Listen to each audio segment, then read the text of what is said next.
there are lots of different online tools that you can use to help build your bibliography, and lots of them are easy to use. I'm going to show you two of them that are probably going to be the easiest, that will only require a little bit of double checking on your part, and then I'll also show you how your bibliography should be set up on your ePortfolio.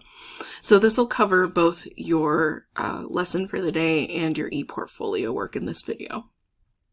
So the first way is just by using the university library website.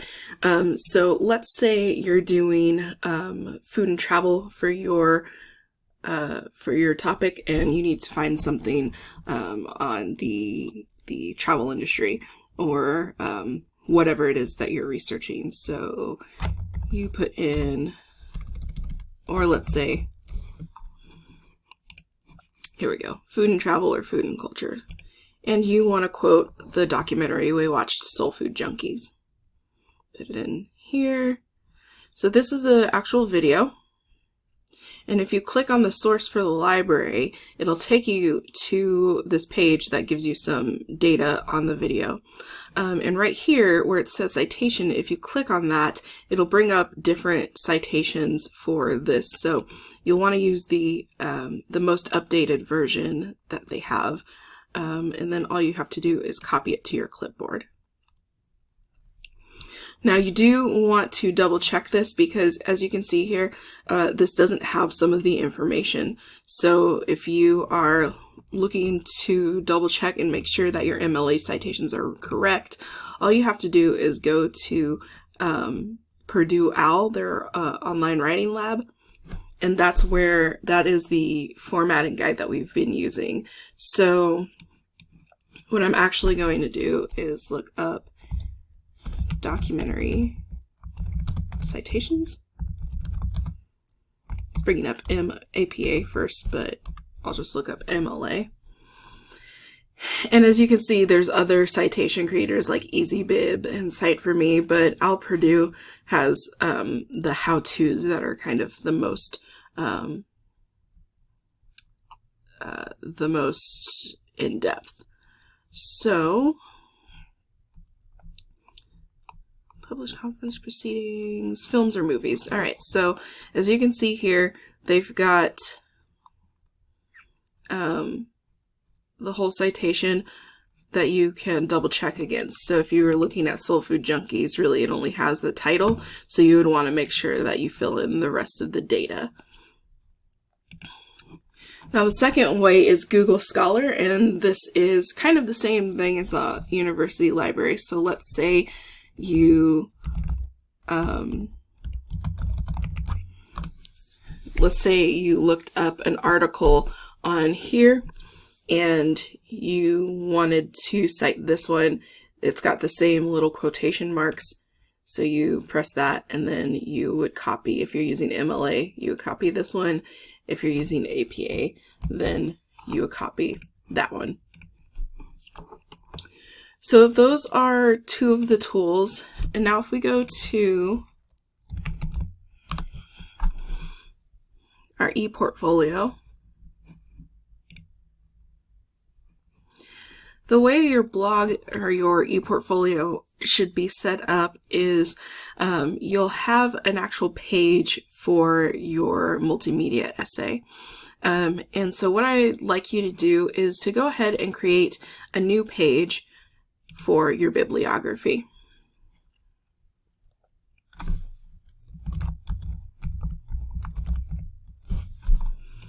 And then once you've got that page created, you can paste that directly into a text block and it'll be there.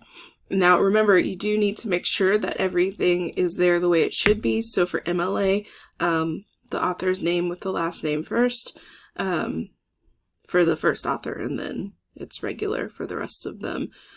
Title and quotations, title of the journal or the movie or the book in italics, volume and number, date, pages. So make sure that all of that is there.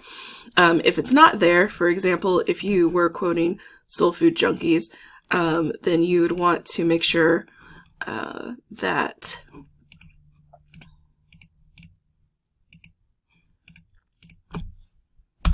There we go. You'd want to make sure that, so see how it took away the formatting when I pasted it in. So now even the formatting is incorrect. So you'd want to make sure that you've got the name and then Soul Food Junkies in italics, and then you need to look up the studio and those sorts of things. There's more to it, but that's the idea. So once you get all of your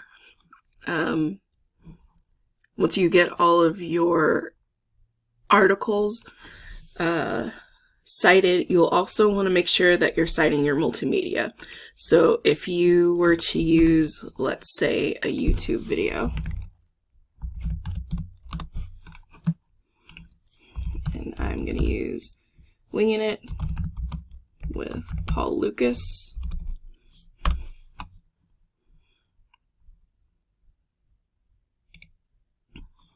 You want me to? We won't watch that right now. But you would want to make sure that, so this one doesn't have a citation, so you want to make sure that you know the title, Paul Lucas is the author, and then again double check for MLA, but for now we'll just put in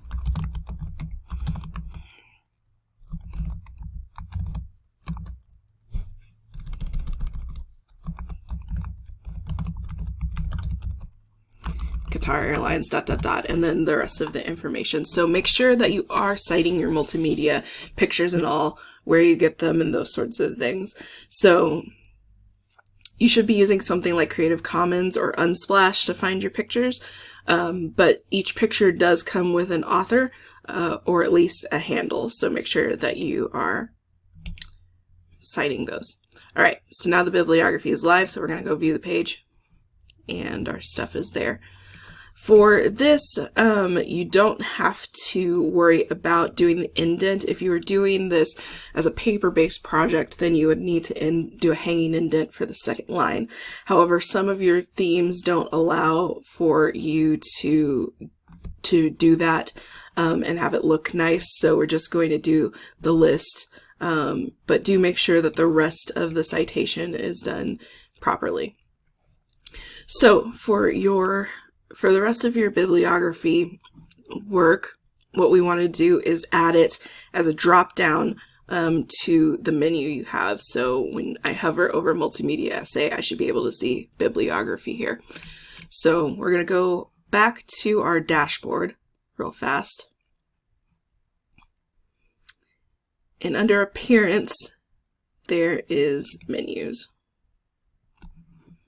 So you should already have a menu created. I'm actually going to get rid of the example. And now you've created this bibliography page. So when you click it, you'll see the check mark come up and you want to add it to the menu. So now it's down here. So we're just going to move it up so that it's under multimedia essay. And then you're going to scoot it one space to the right. And that makes it a sub item so that when we hover over that, it'll bring it as a drop down. All right, so we've got that saved, and we can go back to our blog, and when I hover over this, I've got my bibliography right there. So those are the things you should do. Number one, make your bibliography page. Number two, you should have at least a couple of sources now. You should be looking for those. So make sure that you get them cited properly on your bibliography page, whatever you have. And then third, add that bibliography page to your menu, and you should be good to go.